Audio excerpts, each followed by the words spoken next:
Hola, bendiciones y saludos para todos. Bienvenidos a este tiempo maravilloso en el cual nos reunimos para exaltar y glorificar a nuestro Dios y Salvador. Un tiempo en el cual también podemos recibir de Él todas sus bendiciones, su palabra que nos guíe, su ayuda para los momentos difíciles y esa protección que solo puede venir de nuestro amado Señor. Para comenzar este tiempo, quiero compartir con ustedes la palabra en el libro de los Salmos, el Salmo 108. Es un salmo de David y es una petición que David hizo de ayuda contra su enemigo. Sabemos que nosotros pasamos momentos difíciles, pero de la mano del Señor es que nosotros podemos tener ayuda, podemos tener esa protección, ese cuidado, ese sostenimiento que solo Dios sabe dar. Dice la palabra del Señor: mi corazón está dispuesto, oh Dios, cantaré y entonaré salmos, esta es mi gloria. Despiértate, salterio y arpa, despertaré al alba. Te alabaré, oh Jehová, entre los pueblos. A ti cantaré salmos entre las naciones, porque más grande que los cielos es tu misericordia y hasta los cielos tu verdad. Exaltado sea sobre los cielos, la tierra sea enaltecida tu gloria, para que sean librados tus amados. Salva con tu diestra y respóndeme. Hay una confianza que nosotros podemos tener como hijos de Dios. Es que cuando clamamos a Él siempre responde. Tal vez no responde como nosotros creemos o esperamos, pero Dios responde. Y la respuesta de Dios siempre es buena, porque nuestro Dios es bueno y para siempre es su misericordia. Tomémonos este tiempo para poder exaltar a Dios, para poder deleitarnos en su presencia. Cuando nosotros nos deleitamos en su presencia, encontramos paz, encontramos refugio, encontramos consuelo para el alma afligida y nuevas fuerzas para el que cree que no tiene ninguna. En la presencia de Dios hay plenitud de gozo, en la presencia de Dios hay deleite, en la presencia de Dios hay descanso para el alma que lo necesita. Así que en esta hora puedes tú descansar en esa presencia de Dios, adorarlo, alabarlo, cantarle con entendimiento y encontrarás en Él las respuestas que solo Dios tiene para sus hijos. Gracias, Señor, te damos en este tiempo. A ti sea toda la gloria, la honra y la alabanza. Gusto saludarlo una vez más en este lugar. Damos gracias a Dios por la oportunidad que tenemos de congregarnos. Hoy en medio de la, de las historias y de las noticias que recibimos en nuestro país, a veces se nos escapan ciertos datos interesantes que debemos tener en cuenta como iglesia. Hace un par de días, el día 18, si no estoy mal no recuerdo, salió la nueva lista de persecución. Lista mundial de persecución que hacen nuestros hermanos del Ministerio Puertas Abiertas. Y que esta lista muestra una mala noticia para nuestro país. Estábamos en el puesto número 30 en el año 2022 por las estadísticas que se estudiaron en el año 2021. Entonces, todo lo que pasó en el 2021 sale a la lista en 2022 y hacemos un plan de oración por esas naciones, las 50 naciones más peligrosas para predicar el evangelio. Y en el año 2021, lo que trabajamos en la lista del 2022, Colombia estaba en el puesto número 30 en la lista mundial de persecución, uno de los primeros, o casi de los, creo que solo 2 o 3 países latinoamericanos, en los que encontrábamos a Colombia en el triste puesto número 30. Pero en esta nueva lista que tenemos en el año 2023, por las estadísticas que se tomaron del año 2021 y el año 2022, perdón, encontramos que Colombia pasa de estar al puesto número 30 ahora estar en el puesto número 22. Antes estaba en el puesto número 30, ahora está en el puesto número 22. Quiere decir que así se acerca un poco más al primero en persecución, que es Corea del Norte. Colombia es el primer país latinoamericano que se encuentra en la lista. Más afectado que Cuba y que México, con toda la violencia que hemos estado viviendo nosotros en todo este tiempo. No solamente por la limitante de predicar o no, o que dejen o no predicar. Colombia, imagínense, de primero está, escúchenme si creen que los países que voy a mencionar ahora están cerca de nosotros. Imagínense esto. Número 1, Corea. 2, Somalia, Yemen, Eritrea, Libia, Nigeria, Pakistán, Irán, Afganistán, Sudán, India, Siria, Arabia Saudita, Myanmar, Maldivas, China, Malí, Irak, Argelia, Mauritania, Uzbekistán, Colombia. Usted puede hacer una imagen gráfica en su cabeza de lo que esto significa. Debajo de Colombia está Burkina Faso, República Centroafricana, Vietnam, Turkmenistán, Cuba, Níger, Marruecos, Bangladesh, Laos, Mozambique, Indonesia, Qatar, Egipto, Túnez, República del Congo, México. O sea, analice lo que es la iglesia perseguida y el puesto que ocupa Colombia. Imagínese hablar de República Centroafricana o de Vietnam o de Turkmenistán, que son países que están por debajo de Colombia en la lista de persecución. Eso es muy grave. La gente habla del socialismo, del comunismo y critica la afectación que pueda llegar a tener esto. Y yo y muchos de nosotros hemos criticado de alguna forma estos modelos de gobierno que son represivos algunas cosas. Pero pensar en que Cuba está en el puesto 27 y Colombia en el puesto 22 deja mucho que pensar. Mucho más allá de lo que podríamos nosotros imaginar que está pasando. Países como Marruecos, en el África, donde predicar el evangelio es peligroso, se encuentra en un puesto 29, pero Colombia en un puesto 22. Y quiero decirte la razón por la cual algunos son perseguidos. ¿Sabía usted que las congregaciones que no generan ningún impacto o que no generan la predicación del verdadero evangelio son poco perseguidas? ¿Sabe por qué?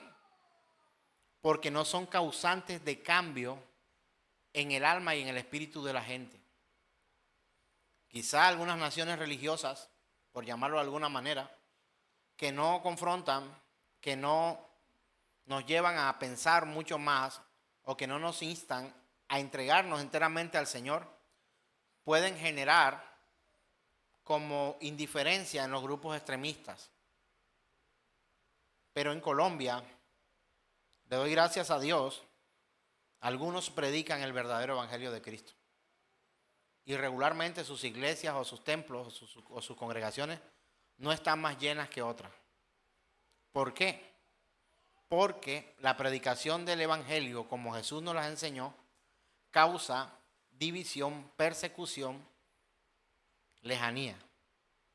Cuando usted predica la escritura de la forma en que Jesús la enseñó, usted va a generar lo que Él generó en aquel tiempo. Los apartaban, los perseguían, los mataban a causa de predicar la verdad. A Jesús muchas veces quisieron matarlo cada vez que predicaba. ¿Sabe por qué? Porque se enfrentaba a un modelo político y religioso de la época. Y Él confrontaba a aquellas personas y le decía claramente lo que era de Dios y lo que no era de Dios. Y esto generaba en aquellos odio.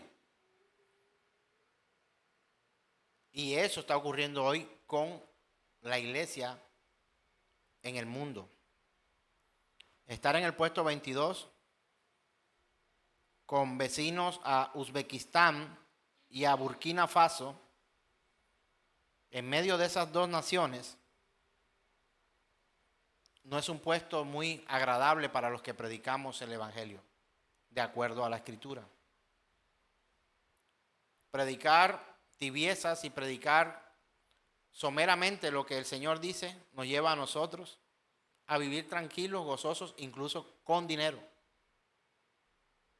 Pero hablar la verdad nos lleva a que seamos rechazados o a que vivamos de una manera distinta.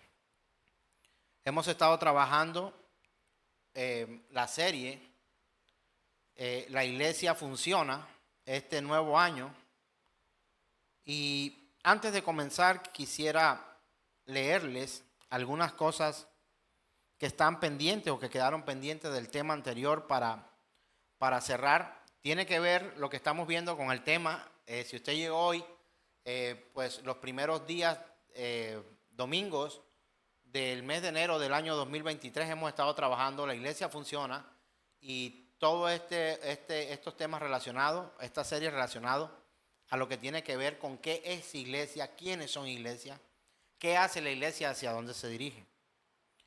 Y algo que quería mencionar es que en el texto que leímos inicialmente, donde hablábamos de que él mismo constituyó a unos apóstoles, estamos hablando de Efesios capítulo 4, en el verso 16 quedó algo pendiente, donde la Escritura dice,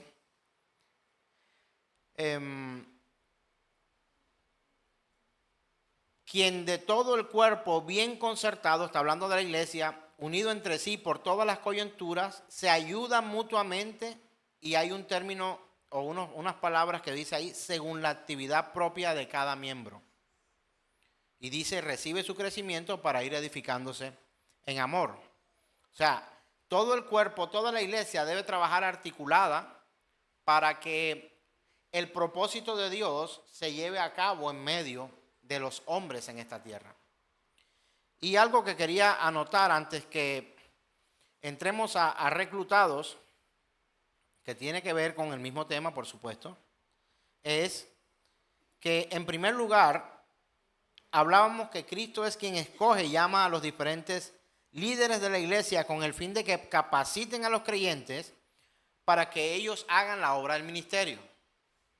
O sea, la función de una persona como quien les habla hoy es capacitar a los que asisten allí para que ellos tengan el conocimiento, la instrucción por parte de Dios, pero no para que se engorden de información, sino para que pongan por obra el llamado que Dios hace a cada creyente dentro de su iglesia.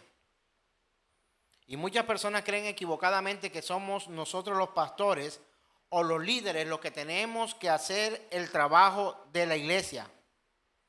Pero realmente la labor es preparar a los cristianos para que hagan el trabajo.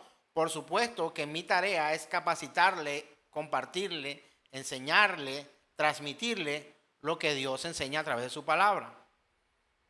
Esa, pues, como quien dice, es mi función principal como pastor en esta congregación.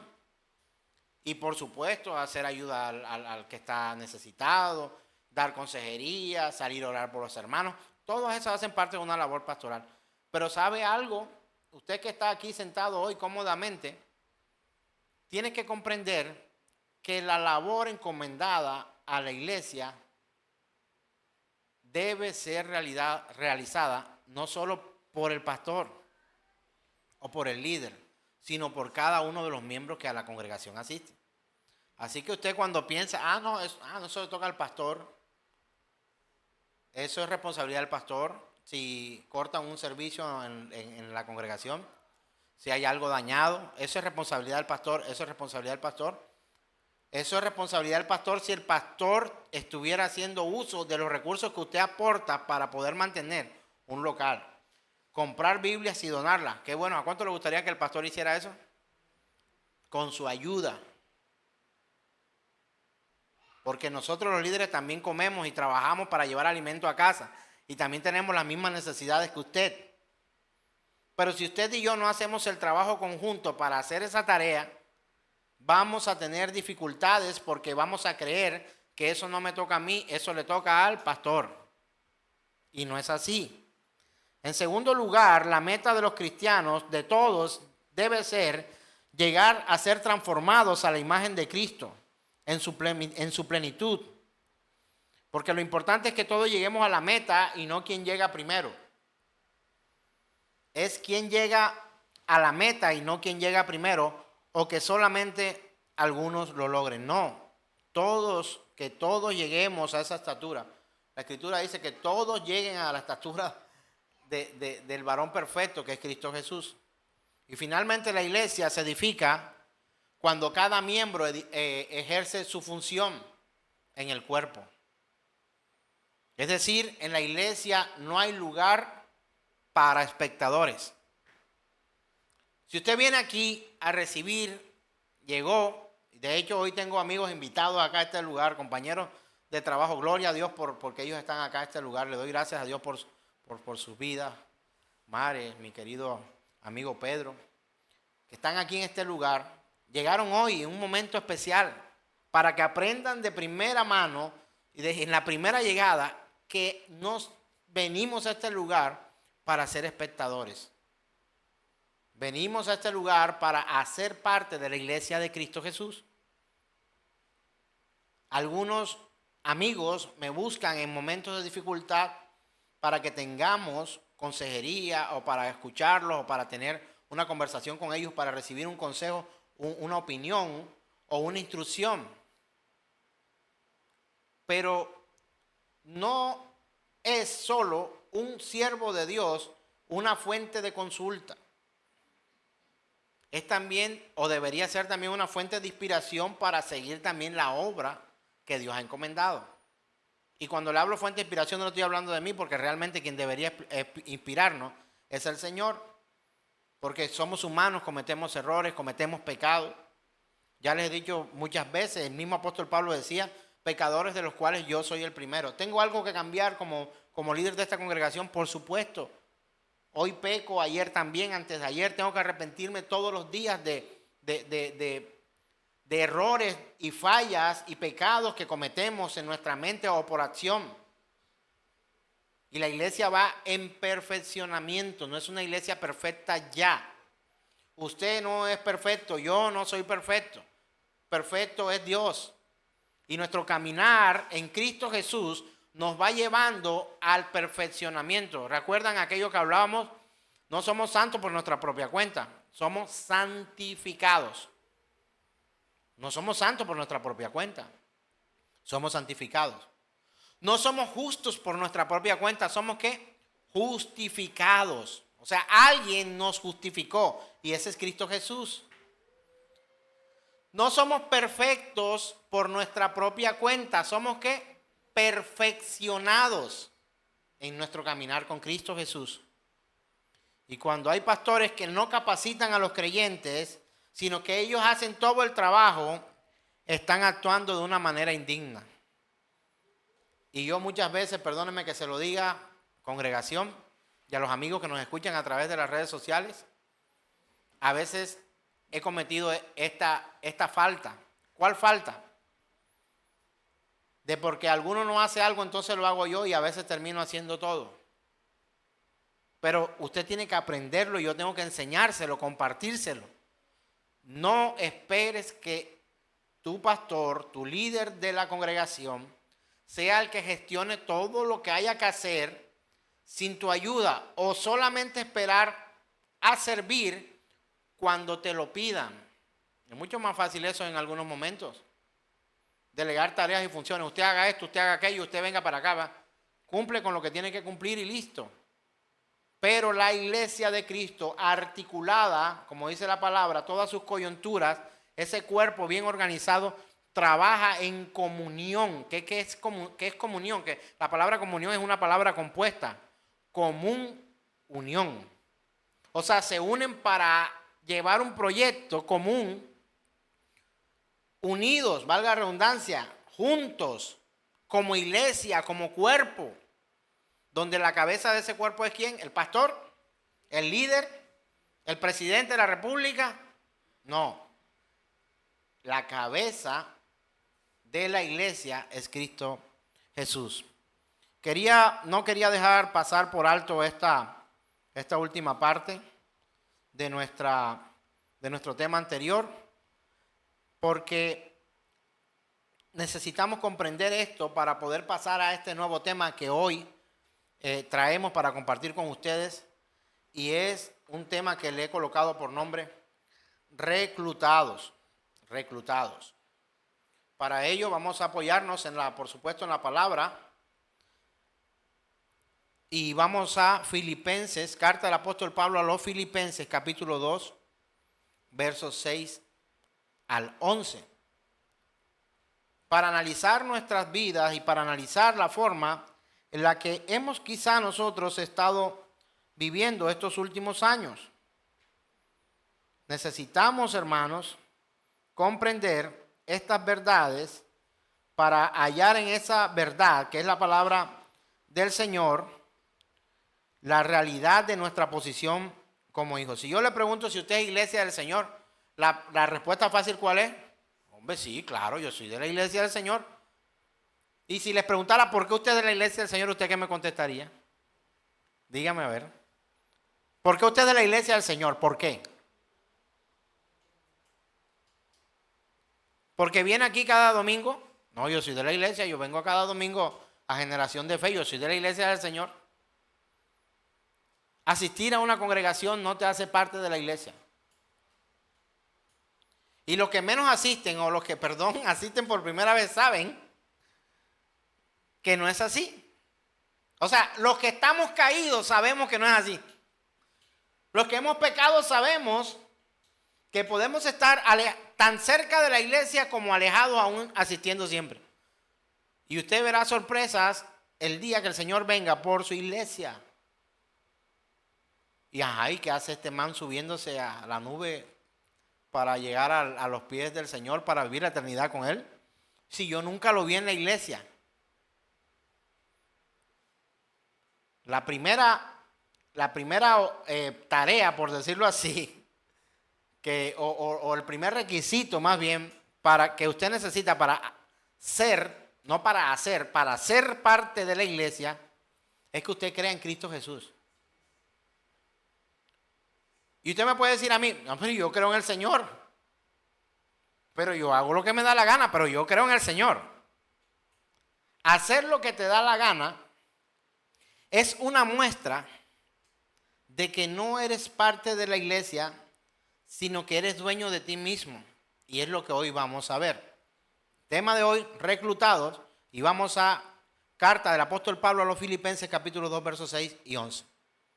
Dice la Escritura, el cual, está hablando de Jesús, siendo en forma de Dios, no estimó al ser igual a Dios como cosa a que aferrarse, sino que se despojó a sí mismo, tomando forma de siervo, hecho semejante a los hombres, y estando en la condición de hombre, se humilló a sí mismo, haciéndose obediente hasta la muerte, y muerte de cruz. Por lo cual Dios también le exaltó hasta lo sumo, y le dio un nombre que es sobre todo nombre, para que en el nombre de Jesús se doble toda rodilla de los que están en los cielos y en la tierra y debajo de la tierra, y toda lengua confiese que Jesucristo es el Señor, para la gloria de Dios Padre. Si usted ha leído con detenimiento esta escritura y comprende lo que allí dice, yo quisiera hacer una pregunta. ¿Qué necesidad cree usted que tenía el Señor de entregarse, venir a esta tierra, dejar su trono para vivir como vivió y experimentar lo que experimentó? Dígame, ¿cuál era la necesidad de Dios? ¿Qué necesidad tenía él de venir, siendo Dios, a convertirse como un hombre para llegar en medio de nosotros? Dígame qué necesidad tenía el Señor. O sea, si él no hacía eso, se moría. Si él no hacía eso, se enfermaba. Si él no hacía eso, era menos rico. Si él no hacía eso, lo destronaba al Padre. La necesidad era acudir al clamor del dolor de la creación de Dios, donde los hombres estaban caminando todos hacia un lugar del que a algunos pastores no les gusta predicar, el infierno. Si usted va a Éxodo, encuentra que hay frases como esta: y el clamor de ellos subió hasta los oídos del Señor, el Señor oyó y tuvo misericordia. Entonces usted y yo debemos comprender que Jesús, quien vino a este mundo, el Hijo de Dios, y se hizo hombre y aprendimos el 24 del mes pasado. ¿Por qué el Hijo de Dios se hizo hombre? Para que los hombres pudieran hacerse hijos de Dios. Esa era su necesidad. Esa era su voluntad. Ese era su anhelo, en ver que la creación que Dios había hecho, toda, menos los hombres, estaban arrojándose todos hacia un despeñadero. Todos, absolutamente todos, y convirtieron la religión en una excusa para aparentar delante de los hombres que no necesitaban al Señor. La religión era suficiente. Y si usted lee detenidamente la Escritura, encontrará cosas como cuando el Señor dijo: ¿sabe una cosa, pueblo? Estoy harto de sus sacrificios, de sus libaciones. Estoy harto. Estoy hasta aquí. Me cansé. Me parecen repugnantes. ¿Sabe por qué? Porque la religión había tomado el corazón del hombre y la religión ahora justificaba al hombre por las acciones que se hacían. Pero resulta que la Escritura dice que la salvación no es por obra, sino que la salvación es por gracia, o sea, como un regalo por parte de Dios. Tú no tienes que hacer nada para ser salvo. La salvación es por gracia, no por obra, para que nadie se gloríe. Y el Señor está diciendo: ¿qué tienes que hacer para creer? Y la respuesta correcta a esta pregunta es creer en Cristo Jesús. Usted no tiene que hacer nada. Pero cuando usted cree verdaderamente en Cristo Jesús, le conoce o le entiende y luego le conoce, su forma de vida tendrá que cambiar. Si no, habrán pasado dos cosas o dos posibilidades que hayan ocurrido. Número uno, realmente no ha conocido al Señor. Y número dos, se ha tomado la decisión de seguir viviendo como se quiere, sin importar lo que Dios piensa. Yo les pregunto: ¿cuántos pecadores hay acá? Yo levanto las manos porque yo soy el primero. Cuando pecamos regularmente por desconocimiento. La verdad que no. O sea, cuando yo peco, yo no peco por desconocimiento. Desconozco de Dios muchas cosas y desconozco muchas cosas bíblicas y desconozco muchas teorías y muchas doctrinas que tengo que seguir estudiando para poder seguir predicando. Pero a la hora de pecar de yo fallarle a Dios, tristemente no estoy ejerciendo como porque tengo desconocimiento de que es pecado. ¿Sabe usted qué es bueno y qué es malo?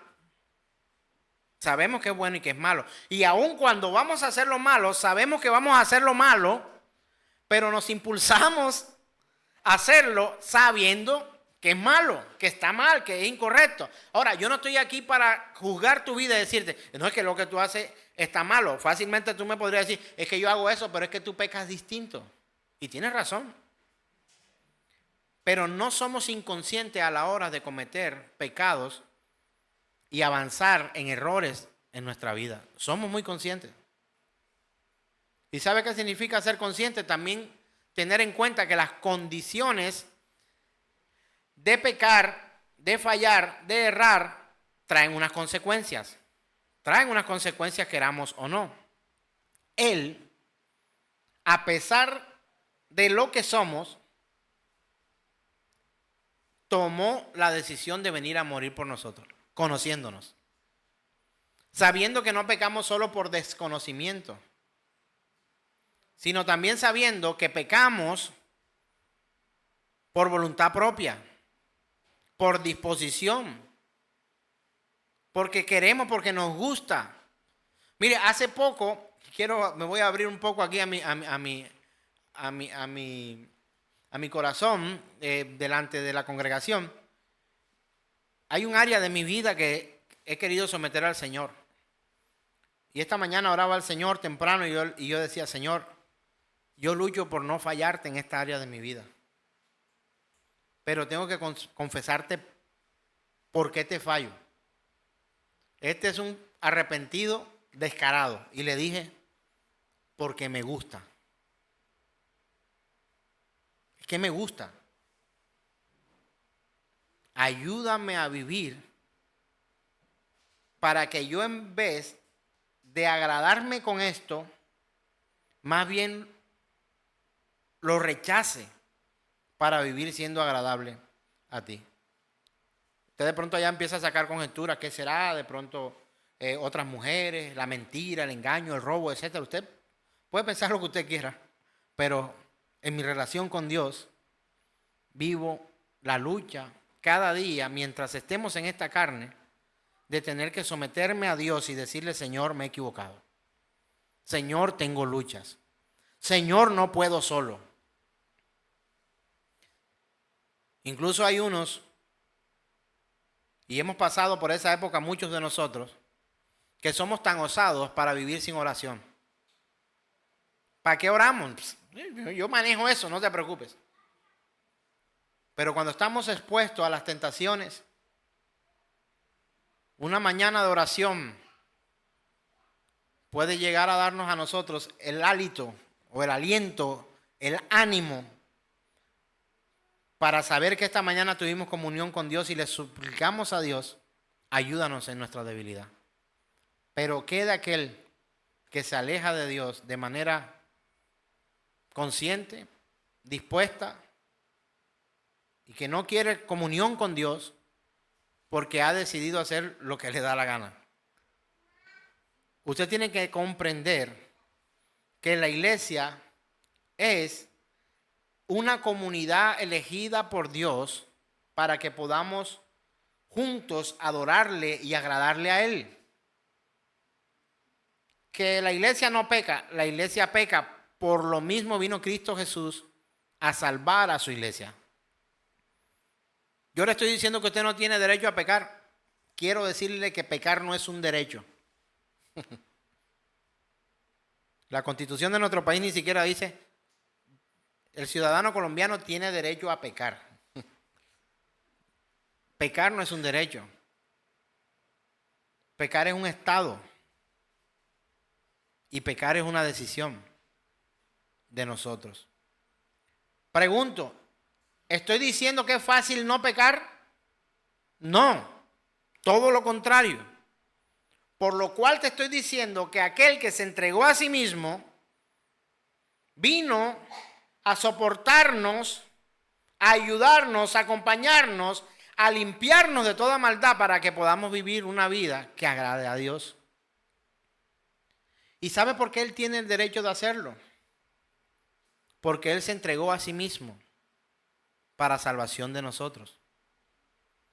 ¿Sabe por qué? Porque el hecho de que Él se entregara le da la potestad de decir a Él, yo pagué por ti. Tú eras esclavo o esclava del pecado, pero yo pagué con mi sangre por ti. Pagué por ti. Y como pagué por ti, soy tu dueño. Pero siendo Él dueño de nosotros, no nos obliga no nos obliga a que actuemos, sino que nos permite algo que, Dios mío, no me atrevo a decir que Dios se ha equivocado, porque Dios es perfecto, no se equivoca. Pero bendito Dios por el libre albedrío. Algunos pensamos esto, pero otros dicen, gracias a Dios que me ha dado la potestad de poder hacer lo que a mí me da la gana. Y cuando escucho a personas que dicen, no tengo ni perrito ni gatico a quien rendirle cuentas, así que ocúpate tú de tu vida, que yo de la mía soy dueño, y de mis acciones y de las consecuencias. Y nos hartamos de eso, hermanos. Pero ¿sabe una cosa? El decir este tipo de cuestiones rechaza el sacrificio que alguien hizo por nosotros, porque Él pagó por nosotros. Dice que se despojó a sí mismo, tomando forma de siervo. Él vino como un siervo acá, no vino como un candidato político. Él no vino en un caballo con una espada, se montó en un asno. No usó una espada, usó las palabras. De hecho, condenó, cuando digo condenó, no que lo mandó al infierno, sino condenó la acción de Pedro cuando él saca la espada y corta la oreja de Malco. Él dijo, no, espérate, los que actúan así, los que quieren hacer justicia con espada, por espada también serán ajusticiados. Él se entregó a sí mismo. Judas la tuvo tan fácil, pero no entendió. Él le entregó al Señor, pero había una profecía que decía que el hijo de perdición era el que se iba a perder. ¿Usted cree que si Judas no se hubiera arrepentido de haber vendido al Señor, el Señor no lo hubiera perdonado? Lo hubiera perdonado. Pedro lo negó, unas cuantas horas después se arrepintió y el Señor le perdonó. Entonces no es que con nuestras acciones vamos a torcer el plan de Dios y que Dios no es soberano. Dios es soberano. Pero eres libre de tomar las decisiones que te acerquen o que te alejen de Dios. Eres libre de elegir las amistades que están a tus alrededores. Los más cercanos, los más íntimos. ¿Dónde consultas? ¿A dónde vas cuando tienes dificultades?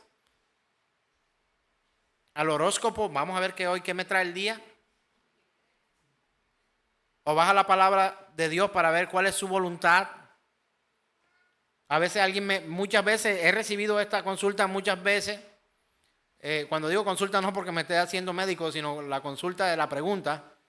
Pastor, ¿cómo hago yo para saber la voluntad de Dios?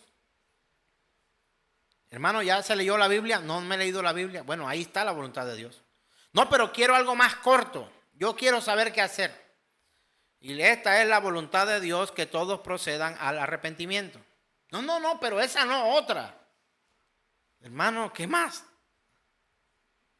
Está buscando una especie de chamán que le diga, tú tienes que coger por acá, tienes que hacer esto, la mujer que tiene no te conviene.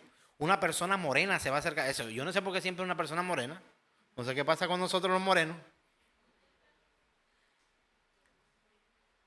O empiezan a gestionar en su cabeza una cantidad de cosas. Porque ese profeta, entre comillas, le va a decir cuál es la voluntad de Dios. La palabra más convincente que dice dónde está la voluntad de Dios es cuando dice que todos procedan al arrepentimiento. ¿Arrepentimiento de qué? De tus pecados, de los míos también. Cada uno arrepentirse de sus pecados.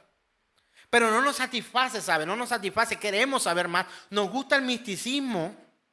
Y cuando abolimos el misticismo y la ritualidad, ese mensaje nos parece barro. O sea, es que mira, ni siquiera sabía mi nombre y me llamó por mi nombre ese man.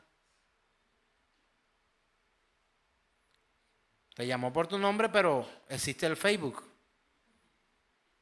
Y entramos a Generación de Fe y miramos quiénes siguen la página. Y si hay alguien que a cada rato le da like como Beatriz Verdugo, Cervantes, que comparte todo lo que ponemos, te amito. Llega el profeta de por allá de Guadalajara y llega y dice aquí, yo veo una mujer que se llama Beatriz. Clarito me lo mostró el Señor. Hombre, debe estar. Mira, no sabía mi nombre aquel. Mira que él no sabía tu nombre, lo consultó por Facebook o por Instagram. Pero sabe una cosa, el Dios Todopoderoso sí conoce tu nombre antes que nacieras. Y sabe cuál es el propósito que trae sobre tu vida. Y una forma errónea que tenemos de predicar, y quiero recordarla, es hablarle a las personas diciéndole, es que Dios tiene un propósito maravilloso contigo y dejando la historia hasta allí. ¿Cuántas veces usted no ha escuchado eso? ¿Sí o no, amigo mío? Dios tiene un propósito maravilloso contigo. Pero se le olvida decir, es si te arrepientes de tus pecados. ¿Sabes por qué? Porque decirle a un pecador no arrepentido que Dios tiene un propósito maravilloso contigo es esconderle que el propósito que hay para los pecadores no arrepentidos es el infierno. Pero todo aquel que en él cree no se va a perder, sino que tendrá vida eterna. Entonces, hermanos, mire lo que dice Gálatas capítulo 2, verso 20. ¿Cómo hablaba el apóstol Pablo del Señor? Con Cristo he sido justificado. Perdón, con Cristo he sido crucificado. Vamos una vez más. Again. Gálatas 2, 20 dice, con Cristo he sido crucificado o estoy crucificado y ya no vivo yo, el que vive. Perdón, es que estoy leyendo dos versiones y me tiene enredado acá. La versión que voy a leer es la Biblia de las Américas. Con Cristo he sido crucificado y ya no soy yo el que vive, sino que Cristo vive en mí. Y la vida que ahora vivo en la carne, la vivo por fe en el Hijo de Dios, el cual me amó y se entregó a sí mismo por mí. Ahora, usted y yo no sabemos la versión tradicional que dice, con Cristo estoy juntamente crucificado, mas ya no vivo yo, ahora vive Cristo en mí. Bueno, es la misma cita, pero esta versión es la Biblia de las Américas. ¿Qué dice al final? El cual me amó y se entregó a sí mismo por mí. Mira, Judas hizo un trabajo necesario. ¿Sabe una cosa? Ya Jesús se había entregado. ¿Sabe una cosa? A Jesús no lo atraparon. Y es lo que hemos podido venir nosotros, no es que atraparon al Señor Jesús, es que se dejó atrapar. Por acá hay más espacio, tienen espacio por acá.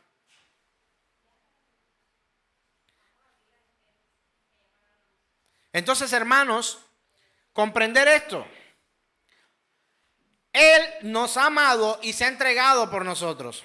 Él nos ha amado y se ha entregado por nosotros. A él no lo cogieron preso. Él se dejó apresar. A él no lo atraparon, él se dejó atrapar. Él se entregó por nosotros. Y si usted y yo miramos Efesios capítulo 5, versos 1 al 2, dice la Escritura, sed pues imitadores de Dios como hijos amados. Y andad en amor como también Cristo nos amó. ¿Y qué dice? Y se entregó a sí mismo por nosotros, ofrenda y sacrificio a Dios en olor fragante. Yo quiero que usted, luego de haber leído junto con nosotros estas citas bíblicas, usted medite en esto. ¿Por qué te expones a tanta rogadera? O sea, pretendes que te rueguen tanto para entregarte al Señor Jesús cuando Él se entregó por ti. Y recuerdo que mi esposa, cuando era más joven, estaba llamada ya por el Señor, pero no caminaba tan de la mano del Señor. Cuando a ella le predicaron, le dijo, es que Cristo murió por ti. Ella decía, pero yo no lo mandé. No, yo no lo mandé, yo no le pedí eso. Es que no hay necesidad. Usted cuando ve a alguien enfermo que se está muriendo, que le dieron 10 balazos y todavía está vivo ahí en el piso, usted le pregunta, ¿quiere que te lleve a la clínica?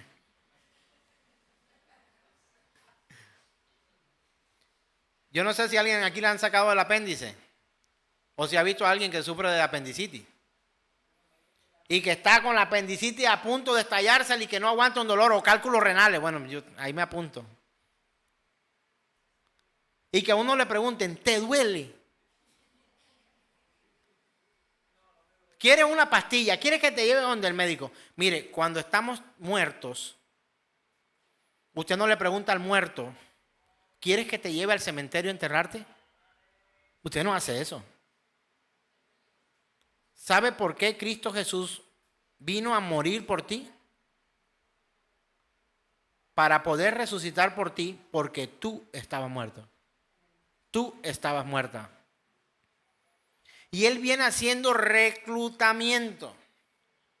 Pero no como en nuestra nación y con lo que están ahora las leyes en Colombia, ya el servicio militar no va a ser obligatorio, sino va a ser voluntario. Pero hay naciones donde prestar el servicio militar es absolutamente obligatorio. Nadie puede comprar libreta militar, nadie puede pagar nada. Saliste del colegio, te me vas para el cuartel. No que yo tengo un amigo que es sargento, no. Te vas para el ejército, vas a prestar a tu país servicio a tu nación y vas a defender los escudos y la bandera de nuestra patria. Obligatorio. ¿Pero a qué te obliga el Señor? ¿Te obliga a que le sigas? A mí me encanta cuando alguien me dice, oye, pero tú eres pastor y no me has invitado a tu congregación. Invítame, yo voy. Eso me alegra, pero también me avergüenza. Porque deberíamos tener esa disposición todo el tiempo. Gloria a Dios por la vida de Mari, que está aquí con nosotros. Dame la dirección, yo voy. Y aquí está con nosotros. Gloria a Dios por eso. Hermanos, nosotros somos convocados por Dios, pero no estamos obligados a creer en Dios. Él ya hizo un trabajo, Él ya se ha entregado. Si leemos Gálatas capítulo 1,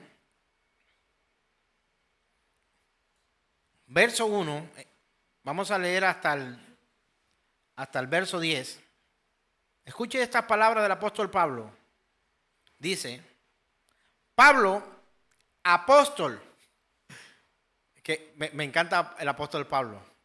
Esto golpea a muchos de los autodenominados apóstoles de esta época. Dice, Pablo, apóstol, no de hombre ni por hombre, sino por Jesucristo y por Dios el Padre, que lo resucitó de los muertos. O sea, su apostolado no fue porque alguien lo cogió y lo bañó con aceite y le dijo, tú eres el apóstol. No, Dios le encomendó esta tarea. Dice, y todos los hermanos que están conmigo a las iglesias de Galacia, gracia y paz sean a vosotros de Dios el Padre y de nuestro Señor Jesucristo, el cual ¿qué? Se dio a sí mismo por nuestros pecados para librarnos del presente siglo malo. ¿Por qué razón se dio a sí mismo por nosotros? Respuesta, para librarnos, primero por nuestros pecados, para librarnos del presente siglo malo, conforme a la voluntad de Dios, de nuestro Dios y Padre, a quien sea la gloria por los siglos de los siglos. Amén. Y él de una vez aclara ahí, luego de eso, sepa que la Biblia no tenía capítulo ni versículo. Esta es una carta y una carta se lee de principio a fin. Dice, porque usted va a encontrar en su Biblia un subtema que dice no hay otro evangelio. Entonces él está diciendo, a quien sea la gloria por los siglos de los siglos. Amén. Y dice, estoy maravillado de que tan pronto os hayáis alejado del que os llamó por la gracia de Cristo para seguir un evangelio diferente. Eso me suena a las congregaciones que hoy en día, no, lo que pasa es que nuestra congregación es distinta. Nosotros predicamos un evangelio diferente. ¿Un qué? Un evangelio diferente. este mismo y viejo, pero poderoso evangelio es el que trae salvación y vida eterna a los que lo oyen y creen en el Hijo de Dios. Este mismo viejo, pero poderoso evangelio. Y el contexto antes de continuar. ¿Qué estamos leyendo? Dígame la coordenada. La carta del apóstol Pablo a la iglesia que está en Galacia. O sea, él no le está escribiendo esta carta a la gente que no hace parte de la iglesia. Esta carta fue escrita a una congregación, vamos a decir como esta, en la que ya habían, se supone, creyentes. Gente dispuesta a que sirva al Señor. Y él le manda una carta a ellos diciéndole: yo, Pablo, apóstol, no por hombre, sino por voluntad de Dios. Y todos los hermanos que están conmigo a las iglesias de Galacia están diciendo: hay unos hermanos conmigo y nosotros estamos escribiendo una carta a ustedes. O sea, yo estoy con mis hermanos acá, desde donde estoy con mis hermanos y estamos escribiéndole una carta para que ustedes escuchen el mensaje que nosotros les queremos decir. Bendito mensaje. Lo primero que hace es recordarle que Cristo se dio a sí mismo. No que lo atraparon, no que lo apresaron, no que lo entregaron, no que todo esto ocurrió, por supuesto. A él lo apresaron, a él lo atraparon, a él lo llevaron, lo crucificaron. Pero porque él permitió que esto ocurriera para que se cumpliera cada una de las profecías. Y encontramos que él le recuerda, le dice: gracia y paz sean a vosotros de Dios el Padre y de nuestro Señor Jesucristo, el cual se dio a sí mismo por nuestros pecados para librarnos del siglo malo, conforme a la voluntad de Dios y Padre, a quien sea la gloria por los siglos de los siglos. Amén. Y le dice: estoy maravillado de que tan pronto os hayáis alejado del que os llamó por la gracia de Cristo para seguir un evangelio diferente. ¿Sabe qué es esto? Que escucharon el mensaje, se congregaban allá, iban todos los domingos, hacían el instituto bíblico, venían a las clases, se conectaban con Memo desde España, cantaban en el grupo de músicos, tocaban con los músicos, grababan con la cámara, manejaban la pantalla, barrían el templo. Él está diciendo: estoy maravillado de que tan pronto os hayáis alejado del que os llamó por la gracia de Cristo para seguir un evangelio diferente. ¿Dónde nos deja eso, hermano?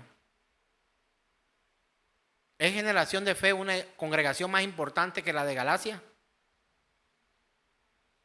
¿O es una congregación, Generación de Fe, a la que no le puede pasar lo que le pasó a la iglesia que se encontraba en Galacia? O sea, los Gálatas.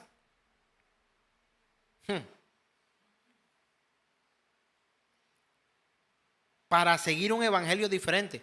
No puede seguir un evangelio diferente. No es que allá no lo motivan a uno, allá no le dan. Hermano, nos reunimos acá y es una lucha. Cada semana. Mira, todo lo que Dios ha hecho para que tú vinieras hoy domingo a recibir aquí un mensaje y que yo te venga a llenar de embuste y mentira. Que te venga a dar falsas esperanzas acá. A que yo prepare un mensaje motivacional que a mitad de semana a ti se te van a acabar las baterías y vas a decir: yo escuché que esta semana iba a ser la más espectacular del mundo, pero me cortaron la luz, el agua, me echaron del trabajo, no tengo contrato. Tabarro, no me salió el trabajo, me profetizaron que esta semana una persona morena se iba a acercar a mí y me iba a dar un empleo. ¿Qué pasa con nosotros los morenos, verdad? No.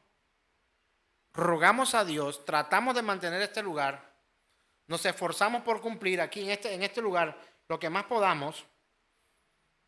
Tratamos de hacer para los ojos de muchos poco,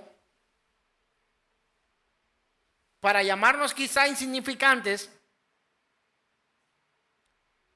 para venir a traer un mensaje que es vano.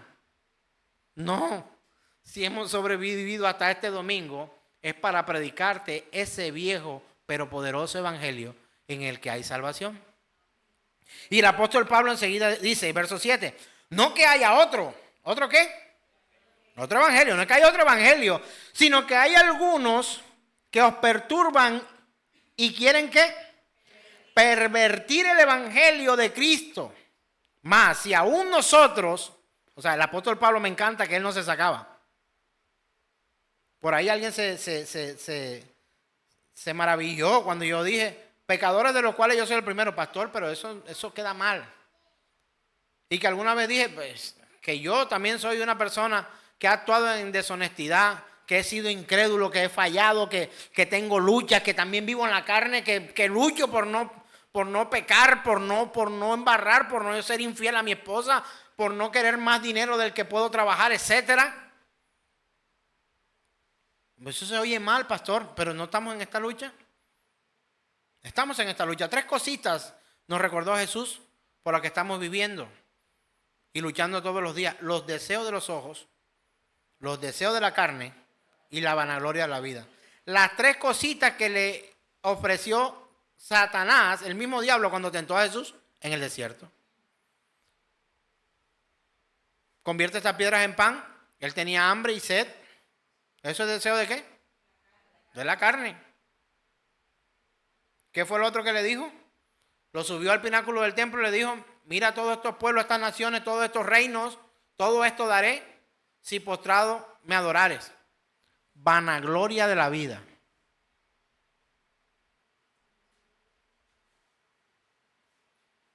Deseo de los ojos.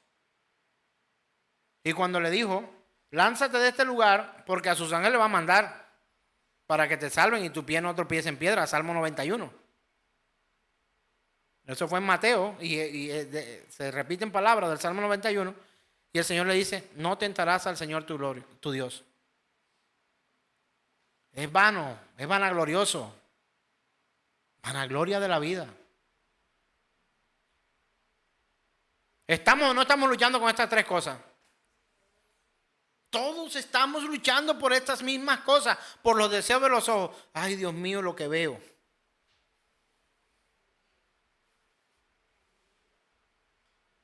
La envidia.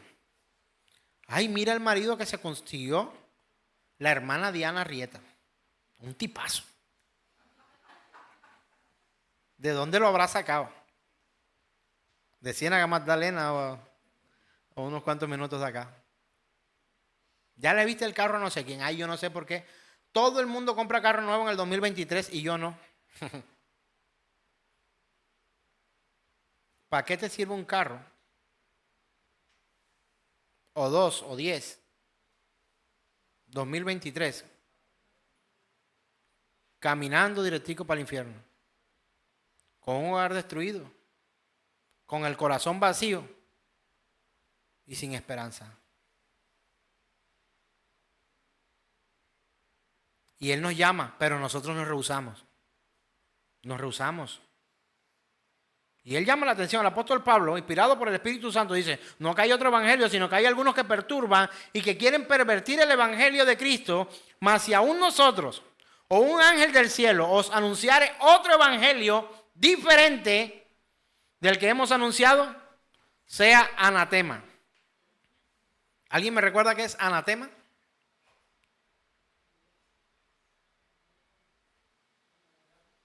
¿Qué será anatema? Maldición. O sea, si alguien viene con estos cuentos nuevos del evangelio diferente que hoy vemos por muchos lugares, y no el que está escrito como está escrito, la Biblia dice sea anatema, son maldición. O sea, ellos que predican eso son maldición. ¿Qué se deja para los que están oyendo? Hermano, tenemos que hablar la verdad de Cristo sin tapujos. Pecadores somos todos y todos somos necesitados de Dios. Y Él murió por su iglesia. ¿Y quién es su iglesia? Los que creen en Cristo Jesús. Pero los que creen en Cristo Jesús tienen que tener un nuevo nacimiento. Y los que tienen un nuevo nacimiento muestran frutos dignos de arrepentimiento. Hermano, esa ecuación yo no la puedo cambiar, así la dice el Señor. Usted es salvo porque yo le diga que haga una oración para que la repita, una oración que no es ni bíblica. No está ahí, ven, yo reconozco que soy pecador, escribe mi nombre en el libro de la vida y no lo borre jamás, amén. Listo, ya eres salvo. Sí, Ah, qué bueno. Un evangelio diferente. Pero el evangelio que el Señor predicaba y sus verdaderos apóstoles era, cada vez que abrían su boca, predicaban a Cristo y decían, si alguno está en pecado, arrepiéntase. O sea, la iglesia del Señor, ¿sabe qué es? La congregación, el tumulto o la comunidad de pecadores que se arrepienten. No de supermanes. No de superhéroes. De hombres y mujeres necesitados de Dios. Y no solo cuando nos falta el contrato, o no solo cuando estamos enfermos, o no solamente cuando tenemos problemas en casa, o no solamente cuando nos están buscando para matarnos, o no solamente cuando nos duele algo. Somos iglesia en cualquier lugar donde estemos. Quiero cerrar esta mañana con esta frase que el Señor, escuche bien, ¿qué dije? ¿Con esta qué? Frase que el Señor me permitió meditar mientras preparaba este tema. Quien no se entrega, no pertenece. Tú puedes venir cientos de veces aquí. No, que yo soy parte de la iglesia de Cristo. ¿Por qué? Porque yo me congrego en Generación de Fe. Esa no es la razón que deberías dar para saber que haces parte de la iglesia de Cristo. Te la voy a dar aunque la digas vanamente. ¿Sabes cuál es la verdadera razón? Que tú crees en Cristo Jesús. Pare de contar. Pero el que cree, obedece. No me digas que crees cuando no obedeces. Con mis hijos, no te vas a meter por aquí. Hijo, porque si te metes por aquí vas a tener problemas. No te metas por ahí. Lleva la cédula, lleva los papeles. No, ojo, no te metas por ahí. Vas a tener problemas. Mejor métete por acá. Mi papá está loco. Chan, se meten por ahí. Y tienen problemas. Es lo mismo con Dios. Alza la mano el que cree en Cristo Jesús. Muchas. Alce la mano quien le obedece a Cristo Jesús. Quema. Ajá. Quien cree, hace caso, obedece. ¿Tú sabes por qué desobedecemos? Porque creemos que no nos va a pasar nada. Vámonos, eso no pasa nada. Le digo yo a mis hijos, ¿qué frase? Porque lo leí en un meme, ¿no? Doy la fuente también. ¿Qué frase, qué otra frase dices antes de cometer un error? Diferente a sin miedo al éxito. Oye, Dios mío. ¿De cabeza y qué? De cabeza y sin casco. Wow. ¿Cómo? La vida es una sola. Vamos para las que sea. Salga sapo o salga rana. ¿No? Yo decía mucho esa. Que sin miedo al éxito. ¡Tan! Ah, sin miedo al éxito. Hermanos, quien no se entrega no pertenece. Yo pregunto, ¿te has entregado a Cristo Jesús? ¿Tú has entregado tu vida a Cristo? Porque quiero hacer una diferencia. Hay quienes viven de Dios. Dios dame el carro, Dios dame el empleo, Dios dame el marido, Dios dame los hijos, Dios dame la comida, Dios dame el techo, Dios dame una casa nueva, Dios dame otra casa nueva, Dios dame otro carro nuevo, Dios dame otro marido, Dios dame otra mujer. O sea, porque teniendo a veces también se piden más. Viven de Dios. Por supuesto Dios no hace eso, ¿no? ¿Quiénes viven de Dios? Yo vivo de Dios. Definitivamente. Que es muy diferente a vivir para Dios. ¿Vives para Dios? Quien no se entrega no pertenece. Y he dicho esto o escrito esto. la vida cristiana no se trata de secuestrar, no se trata de apresar, ni de obligar a quien llega o a quien se va. Se trata de una entrega voluntaria, aunque Él sea el que escoja. Nuestra respuesta a ese llamado es una de dos: es huir o entregarnos. Es vivir como un fugitivo el resto de la vida o como un hijo de Dios por la eternidad. Dios llama, Dios recluta, pero no puedes vivir como un espectador el resto de tus días y este resto del año para hacer lo que te da la gana diciendo que eres parte de la iglesia de Cristo. No lo somos. Colócate en pie hoy, por favor. Quien no se entrega, no pertenece.